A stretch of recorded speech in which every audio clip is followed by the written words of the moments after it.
Hey everybody, thank you for joining me today. So today's video is going to be our Friday sketch video. Excuse me. How funny, as soon as I start doing my voiceover, it decides to get a tickle. So here is the sketch that we're going to be using.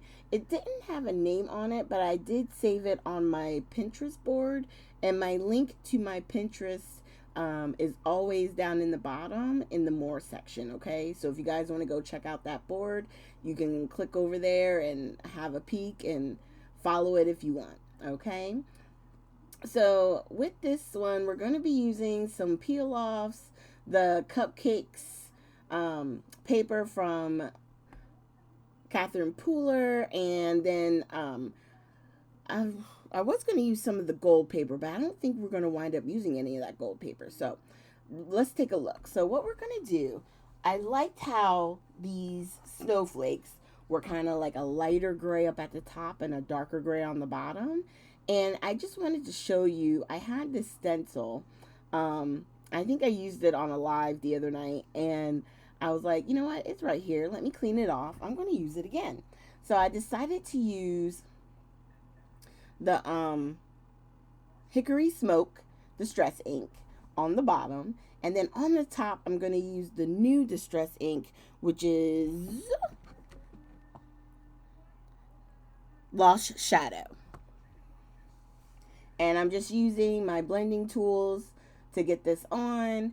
And what I love about oxides is that even if it's a light color and a dark color, where they meet in the middle, if you keep working it, you can get them to blend very nicely.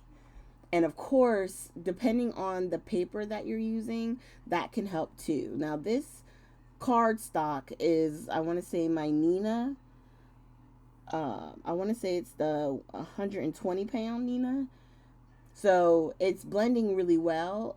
I find when you're beginning with oxides that you can also start with Bristol Smooth, and that will give you a nice even blend. It kind of helps as you're trying to figure out which tool works best for you, what medium, you know what I mean? Like what's going to be the best way for you to use uh, the inks.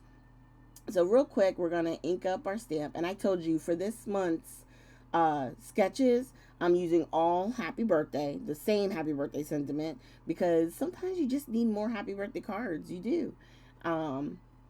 So I wanted to make up a batch of that, so that way I would have some in case I needed to send any out. I'm not a big card sender, but every once in a while I get one out here and there. I just really enjoy making them. I know, it's so sad. I need to start sending them out to people just randomly. Okay, so we put some of our tape runner and then some of the wet glue, and we're gonna put this like right in the middle. And I think I made that one just a little bit too long, so we're gonna go ahead and trim it. And I made it a little bit wider than what they were showing in the picture, right? So I did that on purpose, only because I wanted to have enough room for my circle with my happy birthday and the banner that we created. Now, to add the gold, I decided to use the peel off. And by putting it right at the bottom, it looks like the pattern paper could be sitting on gold cardstock, and all you see is that little bit peeking out, but it's not. And no one knows unless you tell them. So I love the peel offs. If you get a chance to go over to Love from Lizzie, definitely I highly suggest them. I always do, especially when I'm making cards. I really just love how they give you a little bit of pizzazz. Okay, now in the sketch, the banner is on top, but because we're doing the sentiment on our circle, I decided to flip it. And that's one of the great things about sketches, right? They're influences. You can change things. You can decide to do something different. This one had snowflakes. We're using more of a geometric pattern. We still kept with the kind of I'm gonna say ombre. I'm probably saying it wrong, but you know, where it's darker on the bottom, lighter on top. So if we wanted to change something up, it's okay, because the sentiment, the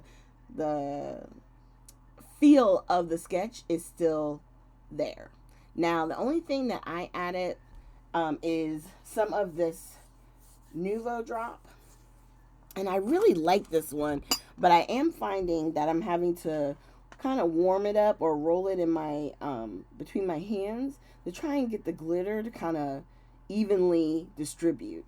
Um, and you'll see what I mean in a second. When I pull the other card over, the first one I did, it's really light, and by the time I get to the second card, it finally gets a little bit darker. So I don't know. This one's going to be interesting to see as we use it more and more how it plays out. So you, and I was showing you there are different stencils, but you really could do this with any stencil, you know. So here are the close-ups. Thank you guys so much for joining me today. Make sure you hit the like, subscribe, and share button.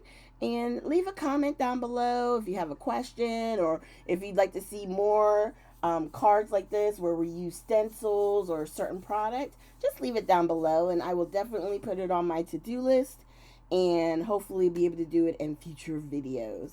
Thank you guys so much. I hope you have a great weekend and I'll see you with our next video.